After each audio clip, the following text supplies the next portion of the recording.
ہو کہ یہ ہمیں پیغام دے رہا ہے یا آگ لگا رہا ہے، یہ ہمیں نفرتوں میں دھکیل رہا ہے یا محبت کے پھول دے رہا ہے۔ اور اپنے نبی کی زندگی پڑھو، اپنے نبی کی زندگی پڑھو۔ میں کسی فرقے کا ترجمان نہیں ہوں، میں اسلام کا ترجمان ہوں، میں اسلام کا ترجمان ہوں۔ یہ بھڑکتی آگ ہے جس نے سارے خرمن کو جلا دیا ہے۔ میں اکیلا کہاں تک بولوں اور کیا کیا بولوں، لیکن میرے سامنے ایک واقعہ ہے کہ جب ابراہیم علیہ السلام کی آگ بھڑکائی گئی تو گرگٹ کرلا، وڈا کرلا، اس نے آ کے پھونکے ماری، پھونکیں، نامرادہ تیری پھوکا نال کڑی، لیکن ایسی نحوست اس کے لیے مقدر میں آئی کہ میرے نبی نے فرمایا جہاں گرگٹ ملے اسے قتل کیا جائے۔ گرگٹ زیادہ تر افریقہ میں بہت ہے، ہمارے جنگلوں میں ہوتا ہے، شہروں میں نہیں۔ کبوتر نے کیا کیا، اس نے چونچ میں پانی بھرا اور جا کر ابراہیم علیہ السلام کی آگ کے اوپر گرایا۔ میرے کو بجھنی تو کوئی نہیں، پر میرا نا تلک بجھاون آلے آج۔ تو میرے اللہ نے کبوتر کی ایسی محبت ڈالی لوگوں کے دلوں میں کہ حرمین میں کبوتر کے سوا کوئی پرندہ کوئی، ہزاروں پرندے گنبد خضرا کا طواف کر رہے ہوتے ہیں، ہزاروں کبوتر بیت اللہ کا طواف کر رہے ہوتے ہیں، ہزاروں کبوتر مسجد نبوی کا طواف کر رہے ہوتے ہیں، اور ساری دنیا سے آنے والے مسلمان ان کو دانا ڈال رہے ہیں، دانا ڈال رہے ہیں۔ یہ اس کبوتر کی طفیل ہے جس نے 2 چونچ پانی گرایا تھا۔ میں کچھ نہیں ہوں، میں ایک کبوتر ہوں جو 2 چونچ پانی گرا رہا ہوں۔ اس بھڑکتی آگ کو میں نہیں بجھا سکتا، لیکن میں اس آگ کو میں پھونک نہیں مار سکتا۔ میں پھونک مارنے والوں میں اپنا نام نہیں لکھانا چاہتا۔ میں اللہ کے رسول کے دربار میں پیش ہو کے کہنا چاہتا ہوں، یا رسول اللہ، میں نے تو آپ کی امت کو جوڑنے کی کوشش کی تھی، آگے تمہاری مرضی، شیعہ بنو، سنی بنو، بریلوی بنو، دیوبندی بنو، وابی بنو، جو مرضی ڈھول بجاؤ، ارے مسلمان بن کے رہو، مسلمان بن کے رہو، امت بن کے رہو، امت بن کے رہو۔ جی کافر کافر کافر کافر، اب پکڑ کتنے انہوں نے نبی کوئی کفر دا فتوہ ٹھوکی لگا دو۔ تمہارے کافر کہنے سے میں کافر، یا کسی کے کافر کہنے سے کوئی کافر کوئی تھوڑا ہی ہو جاتا۔ میرے دیش میں کفر اس طرح فتوے دیتا ہے، کفر کے فتوے ایسے لگتے ہیں اتنے سستے تو آلو نہیں منڈی میں جتنا سستا کفر کا فتوہ ہے۔ ایک دوسرے کے پیچھے نماز نہیں پڑھتے، ایک دوسرے کو سلام نہیں کرتے، مصافحہ نہیں کرتے، جنازے نہیں پڑھتے۔ ہم 14 اگست منائیں گے کیسے؟ اچھا مسلمان بن کے، اوروں کو نہیں دیکھیں گے، اپنے آپ سے شروع کریں۔ اپنی تعلیم کو بھی اچھی طرح حاصل کرو، اپنے استادوں کا ادب کرو، ماں باپ زندہ ہیں ان کے پاؤں پڑ جاؤ، شادی شدہ بیویوں کو عزت دو، احترام دو، شادی کرنا چاہتے ہو ماں باپ کی رائے سے کرو، عشق و معشوقی میں نہ پڑو، ماں باپ کی رائے سے کرو، اس میں برکت ہوگی۔ ماں باپ کو ہاتھ جوڑتا ہوں، شادی کے مسئلے میں اولاد کی رائے لو، مسلط نہ کرو، یہ ماں باپ کا ظلم ہے۔ اگر وہ زبردستی ٹھونس دیں ایتھے ہی کرنی ہے تو کرنی، تو سے نہیں کرنی، یہ ماں باپ کا جبر ہے، یہ ماں باپ کی زیادتی ہے، یہ ماں باپ کا ظلم ہے جو خاص طور پہ بچیوں پر حد سے زیادہ ہو رہا ہے۔ شادی بچی اور بچے کا حق ہے، ماں باپ رائے دیں، ہموار کریں، بیٹا یہاں بہت مناسب ہے، بیٹی یہاں بہت مناسب ہے۔ لیکن اگر وہ ہاتھ جوڑ کر کہے کہ میں نہیں کرنا چاہتی، نہیں کرنا چاہتا، پھر تم والدین کو اللہ رسول کا واسطہ دیتا ہوں زبردستی نہ کرنا، یہ تمہاری زیادتی ہوگی۔ لیکن تمہیں اللہ رسول کا واسطہ دیتا ہوں، اگر والدین زیادتی کریں نا تو سہ جانا، اس کے پیچھے بڑی برکت کے دروازے کھلیں گے، بہت برکت کے دروازے کھلیں گے، بہت برکت کے دروازے کھلیں گے۔ کورٹ میرج کے چکر میں نہ پڑنا، بہت بے برکتی ہوتی ہے، زندگی تلخ ہو جاتی ہے، زندگی ویران ہو جاتی ہے۔ اپنے جذبات کو قربان کرنا، جب تم اللہ اپنے ماں باپ کے لیے کوئی جذبہ قربان کرو گے، اللہ وہاں سے تمہارے لیے دروازے کھولے گا عزت کے کہ تم سوچ بھی نہیں سکتے، تمہارے وہم و گمان میں بھی نہیں ہے۔ یہ چند روزہ زندگی گزر جائے گی، آنے والا دن بہت لمبا ہے اور آنے والی زندگی لامحدود ہے۔ تو بھائی ہم اپنے دیش کو حسین بنائیں، محبت کے ساتھ، نفرت چھوڑ دو، بغض چھوڑ دو، عداوت چھوڑ دو، لڑنا چھوڑ دو، آپس میں الفت و محبت سے رہنا سیکھو، معاف کرنا سیکھو، درگزر کرنا سیکھو۔ مالداروں سے کہتا ہوں ٹیکس کی چوری نہ کرو، حکمرانوں سے کہتا ہوں ظالمانہ ٹیکس نہ لگاؤ، اپنی عیاشیاں کم کرو، ٹیکس نہ بڑھاؤ، اپنی عیاشی کم کرو۔ ہمارے ہاں لوگ ٹیکس چراتے ہیں، انکم ٹیکس والے اور یہ مالدار لوگ آپس میں مل کے، کچھ پیسے انکم ٹیکس والے کی جیب، کچھ اس کی جیب میں، تھوڑے سے پیسے حکومت کے۔ میں کہتا ہوں دے دو، جتنا ٹیکس مانگتے ہیں دے دو، اگر یہ ظلم ہے تو تمہارا صدقہ ہو کے قبول ہو جائے، چوری نہ کرو، کہ جھوٹ سے جان بچانا تو جائز ہے، مال بچانا کہتے ہوں کہ میں مفتی نہیں ہوں، لیکن میرا ضمیر کہتا ہے کہ پیسہ بچانے کے لیے جھوٹ نہیں بولنا چاہیے، خاص طور پر جب حکومت کے خزانے میں جا رہا ہو، آگے حکومت اس کو عیاشی میں اڑا دے یا تمہارے کام میں لگا دے، لیکن یہ چوری نہ کرنا، پیسے کے لیے جھوٹ نہ بولنا، جان بچانے کے لیے ٹھیک ہے آدمی جھوٹ بول سکتا ہے، لیکن مال کے لیے جھوٹ بولے ہوئے 4 پیسے اور بچا لوں، یہ نہ کرو۔ اور حکمرانوں سے کہتا ہوں کہ ایسے ظالمانہ ٹیکس نہ لگاؤ کہ تمہاری ایک ایک دن کے عیاشیوں پر ہزاروں خاندان پل سکتے ہیں، مقروض خاندان کے عیاش حکمران۔ عمر رضی اللہ تعالیٰ عنہ کے زمانے میں قحط آیا، گوشت کھانا چھوڑ دیا، جب تک قحط دور نہیں ہوا بوٹی کو ہاتھ نہیں لگایا کہ کیا میری ساری رعایا گوشت کھا سکتی، جب تک قحط دور نہیں ہوا۔ میں نہیں کہتا تم عمر بن جاؤ گے، چونکہ ہم جیسے عوام، جیسی راجا ویسی جیسی پرجا ویسا راجا، جیسے ہم ویسے ہمارے حکمران۔ مامون رشید سے کسی نے کہا تو ایڈا وڈا بڑا من ہے بادشاہ، میں نہیں عمر کیڈا وڈا بادشاہ تھے، کیڈا زبردست خلیفہ گزریا ہے۔ وہ بڑا سمجھدار تھا، کہنے لگا عمر کے عوام تھے ابو ہریرہ اور میرے عوام ہو تم، اگر میں بن گیا نا عمر تو تم تو مجھے پاگل سمجھ کے باہر نکال دو گے، پہلے تسی ابو ہریرہ بنو پھر میں عمر بن جانا، ہوں تسی تو رو میں بدماش تھے، میں نے آخو میں عمر بن جانا۔ ہمارے سارے تاجر جھوٹے ہوں، سارا بازار جھوٹ پر ہو، خیانت پر ہو، اور حکمران وہ کیسے آ جائیں گے دیانت پر؟ تو میں سارے طبقات سے کہتا ہوں کہ آؤ بھائی ہم دیس بنائیں، اپنی ذات سے شروع کریں، اپنی ذات سے، تو انشاءاللہ یہ پھلے گا پھولے گا، اللہ کو منظور ہوگا، ہم اپنی زندگی میں دیکھ لیں گے، نہیں منظور ہوا تو اللہ قبروں میں دکھا دے۔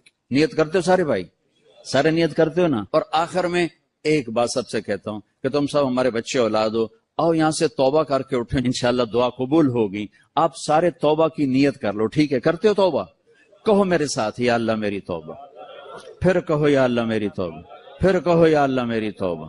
ماشاءاللہ، اب مبارک ہو، آپ کے کبیرہ گناہ معاف ہو گئے، آئندہ کوئی کرو گے تو پوچھا جائے گا۔ قرۃ اعین وجعلنا للمتقین اماما ربنا لا تؤاخذنا ان نسینا او اخطأنا ربنا ولا تحمل علينا اصرا كما حملته على الذين من قبلنا ربنا ولا تحملنا ما لا طاقة لنا به واعف عنا واغفر لنا وارحمنا انت مولانا فانصرنا على القوم الكافرين۔ اے بے عیب اللہ، اے بے عیب ذات اللہ، اے ہر عیب سے پاک اللہ، اور ہر صفت ہر خوبی کے مالک اللہ، ہر حسن تیری صفت، ہر کمال تیری شان، ہر جمال تیری شان، شہنشاہی تیری، ملک تیرا، طاقت تیری، قدرت تیری، حیمنت تیری۔ ہم یہ تیرے عیبدار بندے، گناہگار بندے بندیاں، یا اللہ اپنے گناہوں کے ڈھیر لے کر، اپنی ندامتوں کے آنسو لے کر، سب نے مل کر تیری بارگاہ میں ہاتھ اٹھائیں، یا اللہ ہمیں معاف فرما دے، یا اللہ ہمیں معاف فرما دے، یا اللہ ہمیں معاف فرما دے۔ اے میرے مالک، تو نے سمجھایا ہم کوئی نہ سمجھے، تو نے روکا ہم کوئی نہ رکے، تو بلاتا رہا ہم نے پلٹ کے نہ دیکھا۔ آج تیرے در پر اپنی نوجوان نسل کو لے کر ہم آئے ہیں، اللہ یہ ہمارا سرمایہ ہیں، یہ ہماری دولت ہیں، یہ ہمارا دھن ہیں، یہ ضائع ہو گئے اللہ ہم بھی ضائع ہو جائیں گے، یہ بن گئے تو یا اللہ ہم بھی بن جائیں گے۔ اے میرے مالک، لیکن بنانا بھی تیرا کام ہے، سدھارنا بھی تیرا کام ہے۔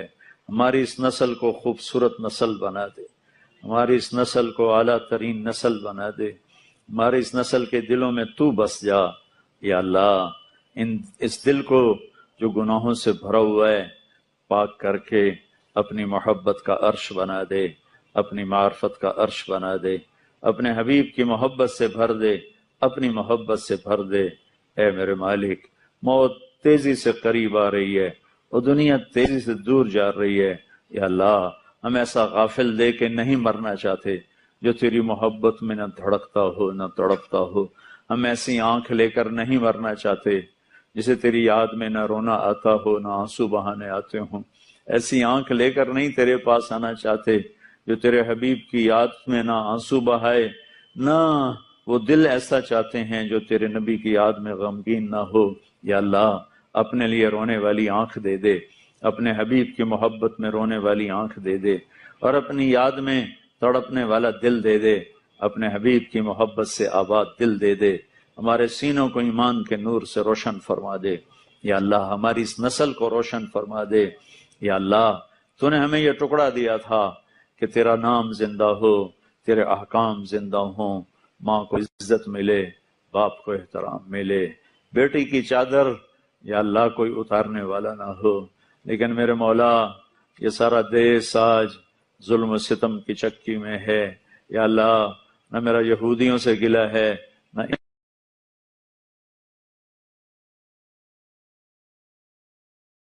ہمیں اپنی قدرت سے یہ خطہ دیا، ہم نے اپنی نادانی سے اسے خون کر دیا ہے، اسے لہو لہان کر دیا ہے.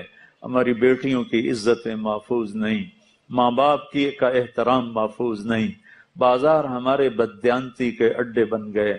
یا اللہ عدالتیں ہماری ظلم و ستم کے اڈے بن گئے. یا اللہ نوجوان نسل ہماری غفلت میں ڈوب گئی. اے میرے مالک یا اللہ تو نے پتھر کے پجاریوں کو رضی اللہ عنہ بنایا تھا.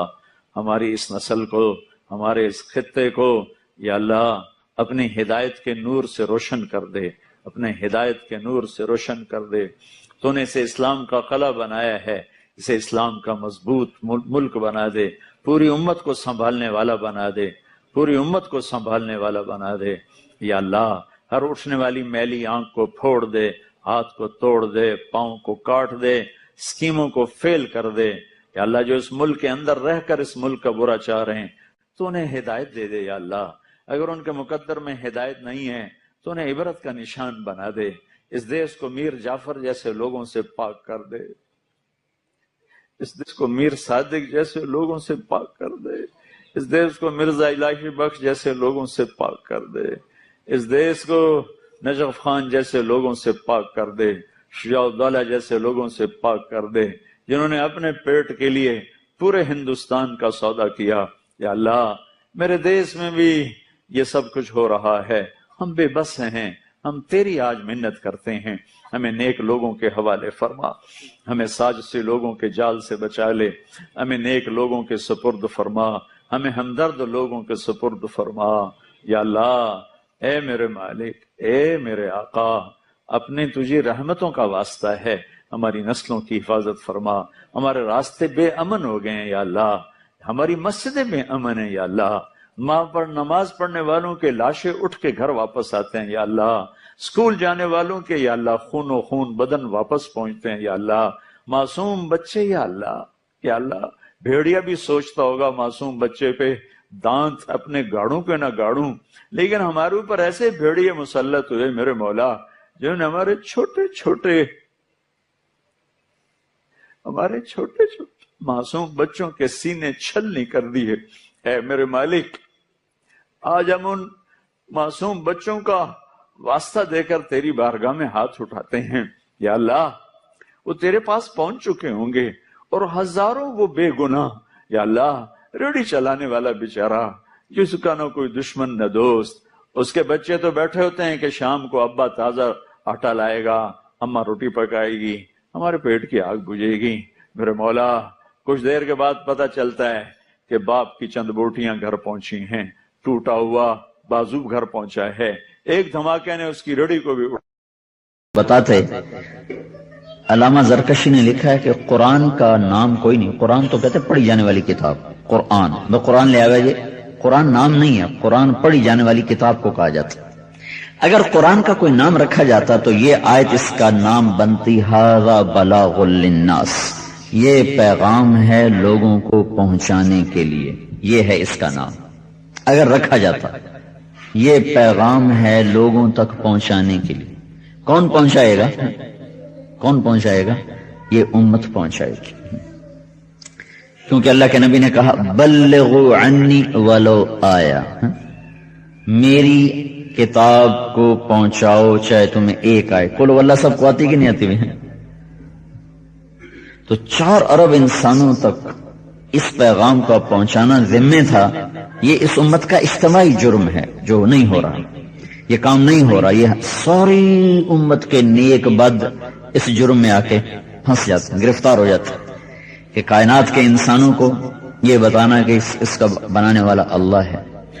تو انسانی علم جب یہاں پہنچا جس سطح پر یہ ہے، اور یہ کہاں تک پہنچا ہے؟ صرف انسانی جسم میں 3% کا پتہ چلا، 3%، 97% کا بھی پتہ ہے کوئی؟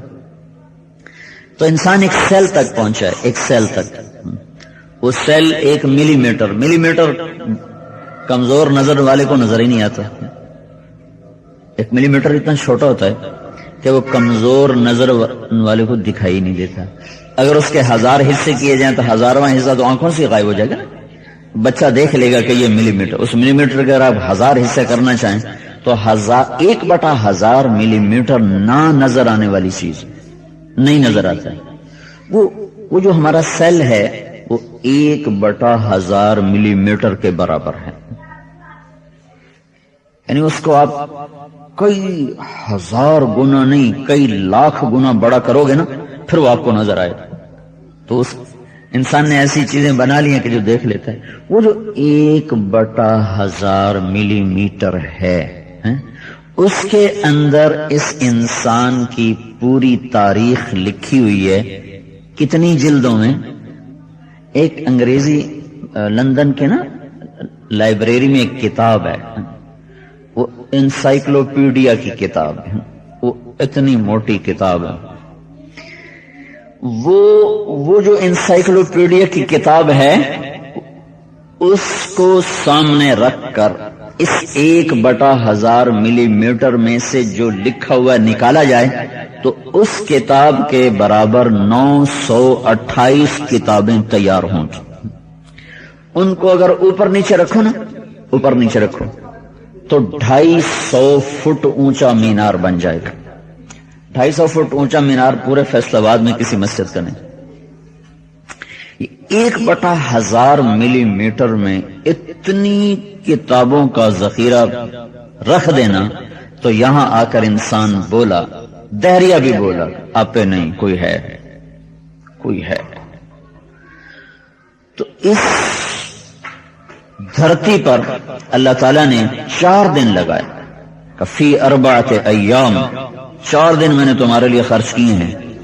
تو اس کی زمین، اس کی ہوا، اس کا پانی، اس کے پہاڑ، اس کے پتھر، اس کے جنگل، اس کے دریا، اس کی ترتیب، اس کی ساخت، اس کے صحرا، ایک ایک چیز اللہ کی نعمتیں ہیں۔ وَإِن تَعُدُّوا نِعْمَةَ اللَّهِ لَا تُحْصُوهَا، تم اپنے رب کی نعمتیں گنو، گن نہیں سکتے۔ اتنے نظام بنانے کے بعد پھر لکھا وَإِلَى الْأَرْضِ كَيْفَ سُطِحَتْ، کبھی غور کیا کہ یہ زمین کس نے بچھائی اور کیسے بچھائی؟ کوئی خیال آیا تو وَفِي الْأَرْضِ آيَاتٌ لِلْمُوقِنِينَ، اس زمین میں نشانیاں ہیں میری، ایمان والے اگر ہو تم تو دیکھو، یہی زمین تمہیں کہے گی لا الہ الا اللہ، یہ پکارے گی لا الہ الا اللہ، اس میں اتنی میں نے نشانیاں چھپا کے رکھی ہوں۔ تو ایک مٹھی کو آپ اٹھاؤ، بے جان، بے رعب، خوشبو کوئی نہیں، ذائقہ کوئی نہیں، حسن کوئی نہیں، جمال کوئی نہیں، ٹھہراؤ کوئی نہیں، مٹھی کھولو تو یوں نیچے گر جائے گی۔ اس میں دانہ ڈالو، کیا ہو جاتا ہے اس مٹی کو کہ وہ ایسے پھول بنا دیتی ہے، ایسے باغ بنا دیتی ہے، ایسے چمن بنا دیتی ہے، ایسے پھل بنا دیتی ہے۔ 50 فٹ اوپر ناریل میں پانی بھرا ہوا ہے، اور ہمیں گھر کی ٹینکی پر پانی پہنچانے کے لیے کتنی بڑی موٹر لگانی پڑتی ہے، پریشر پر پیدا کر پانی کو اوپر اٹھاتا ہے۔ اور اللہ 50 فٹ اوپر پانی پہنچاتا ہے ناریل میں، وہ ایسا پانی ہے نہ زمین کے پانی کے مشابہ نہ آسمان کے پانی کے مشابہ، اور ناریل کا خود کاٹو اور اس میں سے رس نکالو نہ اس کے مشابہ ہے، اس کے اندر تیار ہوتا ہے۔ میں بنگلہ دیش جب جاتا ہوں تو وہاں جیسے ہم ہمارے یہاں پیش کرتے ہیں نا، یہ پیپسی پیو، کوک پیو، وہاں یہ نہیں پیش کرتے، وہاں پورا وہ ناریل اٹھا کے پیش کرتے ہیں، اس کو اوپر سے کاٹ کر نا اس کے اندر 3 سوراخ ہوتے ہیں، قدرت نے بنائے ہوتے ہیں جہاں سے وہ ناریل کا درخت نکلتا ہے۔ بعد میں اگر اس کو بیج بنا کے لگایا جائے تو اوپر 3 سوراخ ہوتے ہیں، ویسے وہ بہت سخت ہوتا ہے پتھر کی طرح، تو اتنا بڑا چھرا ہوتا ہے، اس کو اوپر سے کاٹتے ہیں تو اس میں وہ نالی لگا دیتے ہیں، جیسے ہم آپ بوتل میں نالی لگا کے پیش کرتے ہیں تو وہ اس میں نالی لگا کے پیش کرتے ہیں، یار آپ نوش فرمائیں۔ اس کی لذت، اس کی خوشبو، اس کا ذائقہ عجب، اور اللہ نے بے شمار بیماریوں کے لیے اس کو شفا بنایا ہوا ہے۔ تو شوگر والے بھی پئیں تو کوئی مسئلہ، مٹھاس بھی ہے اور شوگر کے لیے مضر بھی کوئی نہیں ہے۔ تو یہ اللہ تعالیٰ کا اس مٹی میں کیا نظام ہے کہ وہ اپنے اندر تمیز کیسے پیدا کرتی ہے کہ مجھے ناریل کو لے جانا ہے 50 فٹ پر اور گاجر کو نیچے لے جانا ہے، اور آم کو ایک سطح پہ پہنچانا ہے، کریلے کو کڑوا کر دینا ہے، اور تربوز کو میٹھا کر دینا ہے، اس میں سرخ رنگ ڈالنا ہے، خربوزے میں سفید رنگ ڈالنا ہے، آلو کو زمین کے اندر تیار کرنا ہے اور اس کو ٹھوس بنانا ہے، مونگ پھلی کے اوپر کور چڑھا دینا ہے، ایسا کور چڑھانا ہے کہ میں خود بھی نہ کھا سکوں، زمین خود بھی نہ کھا سکے۔ وَفِي الْأَرْضِ آیَاتٌ لِلْمُوقِنِينَ، کہ یہ میری زمین خود ایک نشانی ہے۔ تو اللہ کی ان نعمتوں میں جو بے شمار اپنے بندوں کے لیے ہیں، تو میرے اللہ نے کہا میرے بندے زمین اس لیے نہیں بنائی کہ تو اس پہ بدماشی کر، عیاشی کرے، نافرمانی کرے۔ ان بے شمار نعمتوں میں جن کا احاطہ کوئی نہیں کر سکتا، اس میں ایک نعمت ہے جو اللہ تعالیٰ نے قرآن کی شکل میں ہمیں دی۔ اللہ انسان کے بارے میں کہتا ہے لَقَدْ خَلَقْنَا الْإِنسَانَ فِي أَحْسَنِ تَقْوِيمٍ، میں نے انسان کو سب سے اعلیٰ خوبصورت مخلوق بنایا ہے۔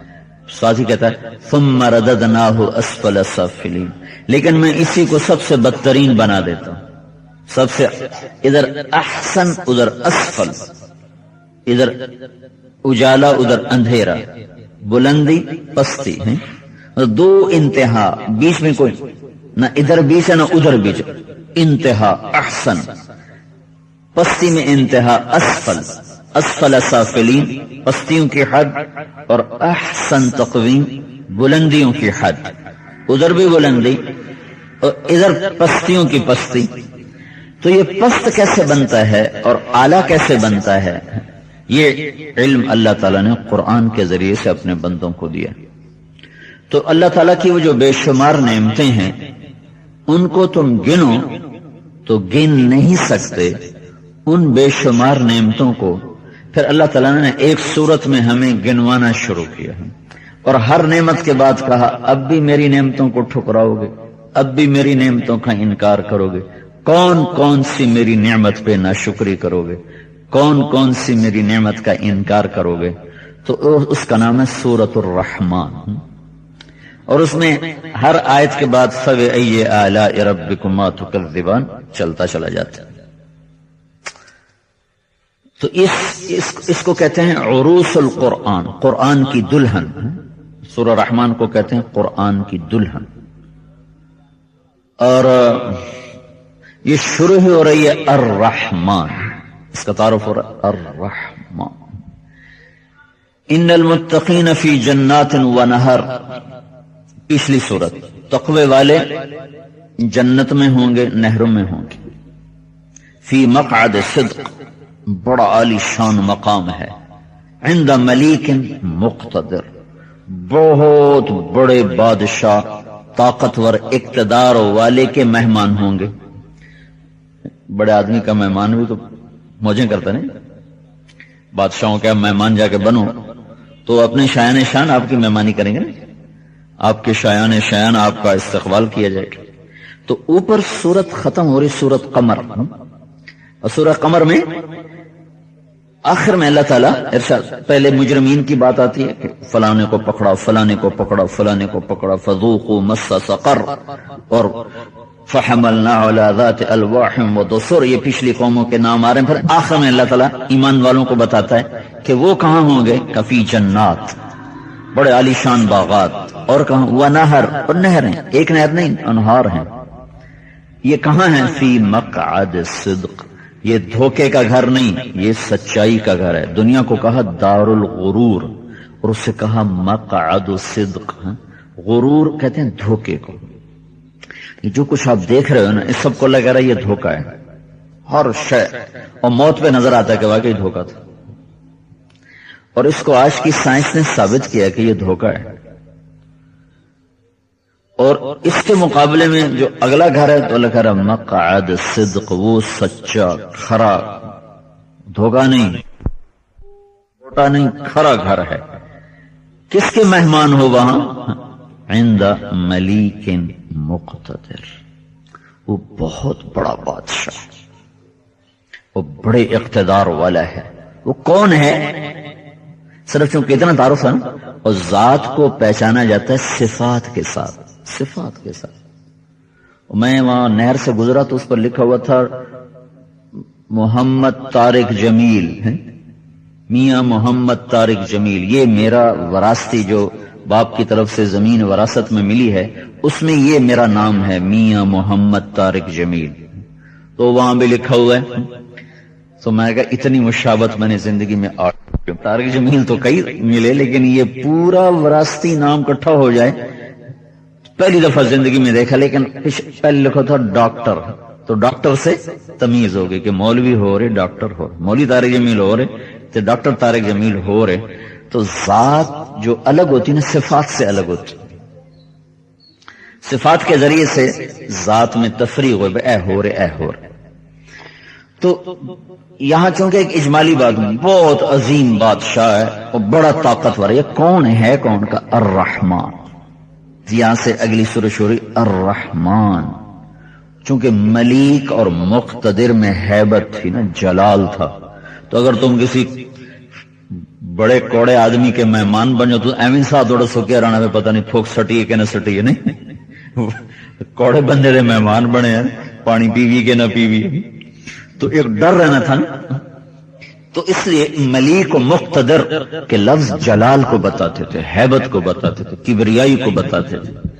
تو اللہ تعالیٰ نے پھر آگے اس کو مکمل کیا کہ وہ ہیبت والا، جلال والا، کبریائی والا کون ہے؟ کہ الرحمن۔ اس کا جلال اور ہیبت مجرموں کے لیے، اپنوں کے لیے نہیں ہے، فرما برداروں کے لیے نہیں ہے۔ کون ہے؟ الرحمن۔ الرحمن اللہ کے رحم کو بتانے میں سب سے طاقتور لفظ۔ اللہ کا نام رؤوف بھی ہے، حنان بھی ہے، منان بھی ہے، رحیم بھی ہے، کریم بھی ہے، جلیل بھی ہے۔ یہ سارے وہ نام ہیں جو اللہ تعالیٰ کی رحمت کو بتاتے ہیں، اللہ تعالیٰ کی رحمت کو بتاتے ہیں۔ مومن بھی ہے، السلام بھی ہے، المومن بھی ہے، اور خالق بھی ہے، باری بھی ہے، مصور بھی ہے، الغفار بھی ہے، الوہاب بھی ہے، الفتاح بھی ہے۔ یہ سارے نام اللہ تعالیٰ کے رحم کرم کو بتانے کے لیے ہیں، اور بہت سے معنی کے ساتھ۔ اللہ کے رحم کرم فضل کو بتانے میں سب سے طاقتور جو صفت اللہ کی ہے وہ ہے الرحمن۔ الرحمن میں جو رحمت ہے وہ اور کسی لفظ میں نہیں۔ لہذا ہم جب شروع کرتے ہیں نا تو کہتے ہیں بسم اللہ الرحمن الرحیم۔ قرآن کی پہلی سطر پر جب نظر پڑتی ہے تو لکھا ہوتا ہے بسم اللہ الرحمن الرحیم۔ اللہ کا جو پہلا تعارف ہے، اللہ کون ہے بھائی؟ اللہ کون ہے؟ تو اللہ رحمان، اللہ رحیم، دو رحمت کی صفتیں ساتھ ساتھ اللہ لے کر آئے۔ پھر رحمان میں جو مطلب اللہ تعالیٰ نے بیان کیا ہے اپنی رحمت کا، وہ کسی بھی رحمت کے اور صفت میں وہ مطلب نے رؤوف بھی ہے، رحیم بھی ہے، حنان بھی ہے، منان بھی ہے، دیان بھی ہے، اور کریم بھی ہے، جلیل بھی ہے، اور خالق بھی ہے، اور رب بھی ہے، اور فتاح بھی ہے، رزاق بھی ہے، یہ ستار بھی ہے۔ ان سب میں الرحمن اللہ کی رحمت کی تعبیر میں سب سے طاقتور لفظ، لہذا شروع ہی الرحمن سے ہوتا، بسم اللہ الرحمن الرحیم۔ تو جو وہ اللہ، وہ ملیک، وہ مقتدر جس کے تم مہمان جا کے بنو گے سچائی کے گھر میں، کھرے گھر میں، دھوکے گا نہیں کہ آج بنایا کل مر کے قبر میں چلے گئے۔ اب اس کے عباسی خلیفہ تھا، کیا نام تھا اس کا، منصور، نیا سمجھو مجھے میں گدائے میرا ہوں، نیا سمجھو مجھے میں گدائے میرا ہوں، میں جان و دل سے میری یا فدائے میرا ہوں، میرے نادام لگاؤ، میں بک نہیں سکتا، میرے نادام لگاؤ، میں بک نہیں سکتا، میں اس بازار میں ہوں تو برائے میرا ہوں، میں اس بازار میں ہوں تو برائے میرا ہوں، کہا یہ منصور نے محل بنایا سنگ سفید اور بڑا علی شان، نام اس کا لکھ دیا، نام اس کا رکھا قصر الخلد، خلد جنت کا نام ہے، خلد، خلد اس کا نام رکھ دیا۔ جس دن وہ گھر مکمل ہو اس دن خود مر گیا۔ اللہ نے کہا میں اس کو دھوکے کا گھر بناتا ہوں، تو اسے جنت کی تشبیہ دیتا ہے، تو ہی آکا میرے کو تینوں ہک دے نہیں ران دے ہونا۔ سچ ایک رات تو بڑی بات ہے نا، 1 منٹ اس گھر میں نہیں ٹک سکتا، ادھر گھر مکمل ہوا، ادھر وہ مر گیا۔ تو یہ دھوکے کی جگہ ہے، وہ بقا کی جگہ ہے، اور وہاں تم مہمان ہو بڑے بادشاہ کے۔ وہ بادشاہ کون ہے؟ وہ الرحمن ہے۔ اس رحمان کی جو بے بہا رحمتیں ہیں، اس رحمان کی جو لامحدود رحمتیں ہیں، اس رحمان کی جو ان گنت رحمتیں ہیں، اس میں جو سب سے بڑی رحمت ہے وہ کیا ہے؟ الرحمن۔ کون بھائی الرحمن؟ کعلم القرآن، جس نے تمہیں قرآن سکھایا، یہ وہ رحمان جس نے چھوٹی چھوٹی بچیوں کے دل میں اتار دیا، چھوٹے چھوٹے بچوں کے دل میں اتار دیا۔ دنیا میں واحد کتاب ہے جو سمجھے بغیر پوری یاد ہو جاتی۔ مجھے شوق تھا اپنی پڑھائی کے زمانے میں، دینی پڑھائی، کالج کی نہیں، جب میں کالج پڑھتا تھا تو کوئی شوق نہیں تھا، صرف ماں باپ کے دھکے سے پڑھ رہا تھا، شوق کوئی نہیں تھا۔ لیکن جب میں مدرسے میں گیا تو مجھے اپنا شوق لگا، تو مجھے شوق تھا یاد کرنے کا، جو پڑھوں یاد کر لوں۔ تو جو اس میں خشک مضامین تھے جو سمجھ میں نہیں آتے تھے کبھی نہیں یاد کیے، جو دلچسپ اور سمجھ میں آتے تھے وہ یاد کرتا تھا۔ قرآن دنیا میں واحد کتاب ہے جو بن سمجھے ساری یاد کی ہو جاتی۔ اب یہ جن بچیوں نے یاد کیا ہے ان سے کسی ایک سطر تو بڑی بات ہے، ایک لفظ کا ترجمہ پوچھو ان کو نہیں آئے گا۔ جو پڑھانے والی ہیں وہ عام طور پہ عربی نہیں جانتی ہیں، ان سے پوچھو ان کو ایک سطر کا ترجمہ نہیں آئے گا۔ لیکن تھوڑی سی تنخواہ لے کر صبح سے لے کر شام تک اتنی سخت ڈیوٹی دینا کہ پتا پانی ہو جائے اور جسم بیماریوں کا گھر بن جائے، پھر بھی مسلح سے نہیں اٹھ رہی ہیں، کس نے بٹھایا اتنی تھوڑی تنخواہ؟ یہ تنخواہ کی وجہ سے کوئی نہیں اتنی مشقت اٹھاتا، یہ اندر کا ذوق ہے جو اللہ پیدا کرتا ہے اور کئیوں کو اس کے لیے چن لیتا ہے۔ تو وہ کیسے تھوڑے سے پیسوں پر صبح سے شام تک سارے کمرے میں شور مچا ہوا ہے، اور اس شور میں بیٹھنا۔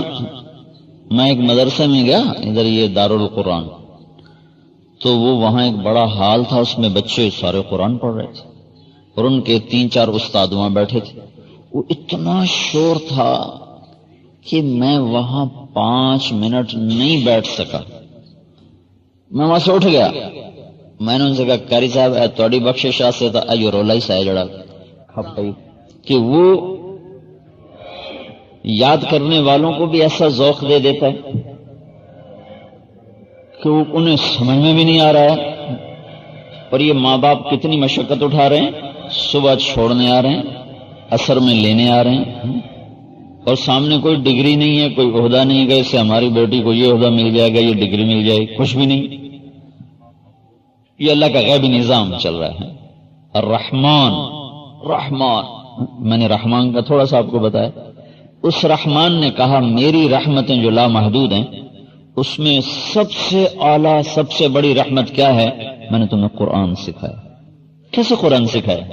یہ اس کی یہ تفصیل بتاؤں کیسے سکھایا کہ چلو عرب بچوں کو تو سمجھ میں آتا ہے میں کیا کہہ رہا ہوں، اور عرب استاد ہو پڑھانے والا تو اسے بھی پتہ چلتا ہے کہ میں کیا پڑھا رہا ہوں، لیکن یہ جو ہمارے بچے بچیاں بیٹھے ہوئے انہیں کیا خبر کہ یعلمون کیا تعلمون کیا ہے؟ ان کے لیے تو وہ مثال مشہور نہیں کہ وہ ایک پنجابی کی ہو گئی تھی عرب سے لڑائی، تو کہنے کا یار عرب بڑے چنگے بندے کہ میں گالی کڑی نے اس قرآن پڑھے، وہ بھی گالیاں نکال رہا تھا عربی میں، وہ عربی میں گالیاں نکال رہا تھا، وہ پنجابی میں نکال رہا تھا، تو آخر لگا عرب بڑے چنگے نہیں یار، میں انہوں گالی کڑی میں نے قرآن ہی پڑھتے سنائی گئی۔ تو ہمارے بچوں کے لیے تو برابر ہے، کیا خبر یہ کیا ہے؟ علم القرآن الرحمن، وہ رحمان، کون رحمان؟ جس نے تمہیں قرآن سکھایا۔ کیسے سکھا دیا؟ کہ چھوٹے چھوٹے بچے خود دعائیں کر رہے ہیں اللہ مجھے حافظ بنا دے، ماں باپ کہہ رہے ہیں اللہ ہماری بچی کو حافظ، ہمارے بچے کو حافظ بنا دے، اور یہ قاری حضرات اور یہ معلمات یہ تھوڑی تھوڑی تنخواہوں پہ زندگی کھپا رہے ہیں کہ اللہ ہماری آخرت بن جائے اور یہ قرآن پڑھ لے۔ علم القرآن۔ اگر اللہ یہ رحمت ہٹا لے کون بیٹھے صبح سے شام تک، کون ڈیوٹی دے؟ اور صبح سے شام تک بچیوں اور بچوں کا شور کون سنے؟ کان پھٹتے ہیں۔ اور کیوں ماں باپ لینے آئے اور لینے جائیں؟ یہ علم القرآن الرحمن، کون رحمان کہ جس نے تمہیں قرآن سکھایا۔ اور اتنی بڑی کتاب زیر زبر کی غلطی کے بغیر یاد ہو جاتی۔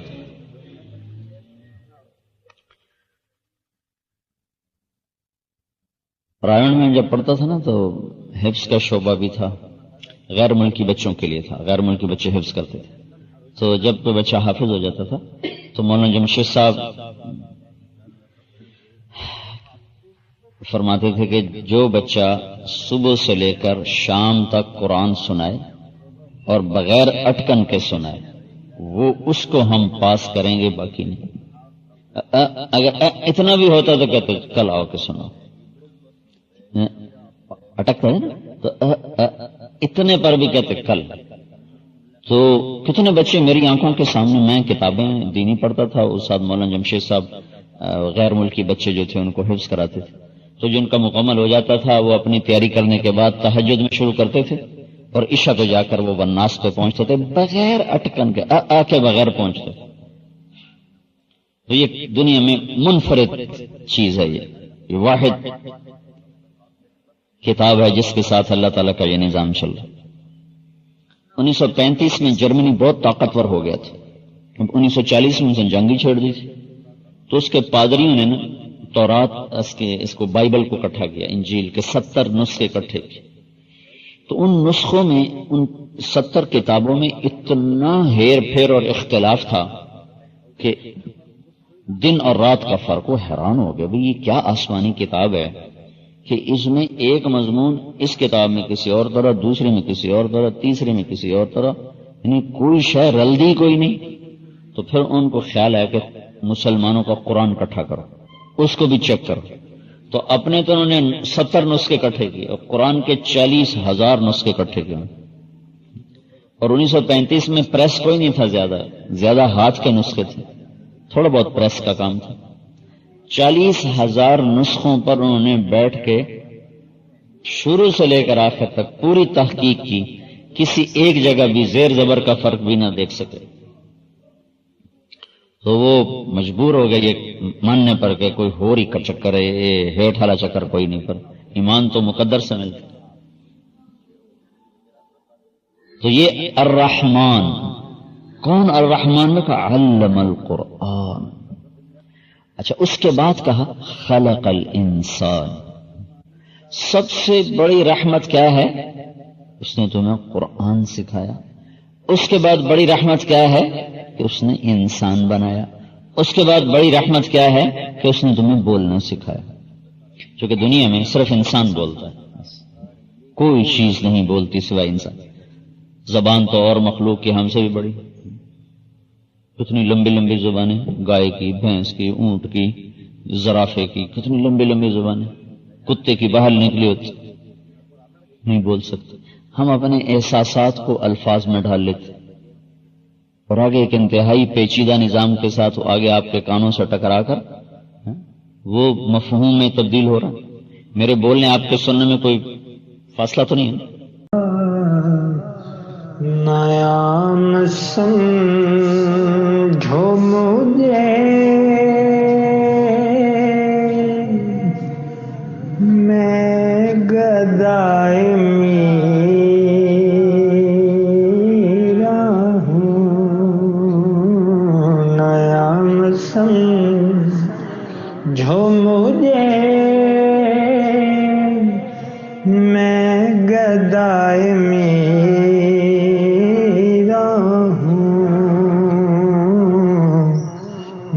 جان و دل سے میری یا فدائے میرا ہوں، میرے نادام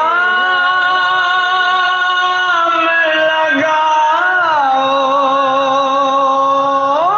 میں بک نہیں سکتا، میرے نادام لگاؤ، میں بک نہیں سکتا، میں اس بازار میں ہوں تو برائے میرا ہوں، میں اس بازار میں ہوں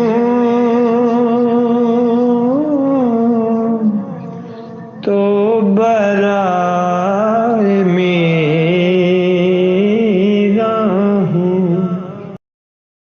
ناکام میرے آقا مجھے طیبہ میں بلا لو، آقا میرے آقا مجھے طیبہ میں بلا لو، سونے نہیں دیتی ہے، سونے نہیں دیتی ہے تمنا مدینہ، سونے نہیں دیتی ہے تمنا مدینہ۔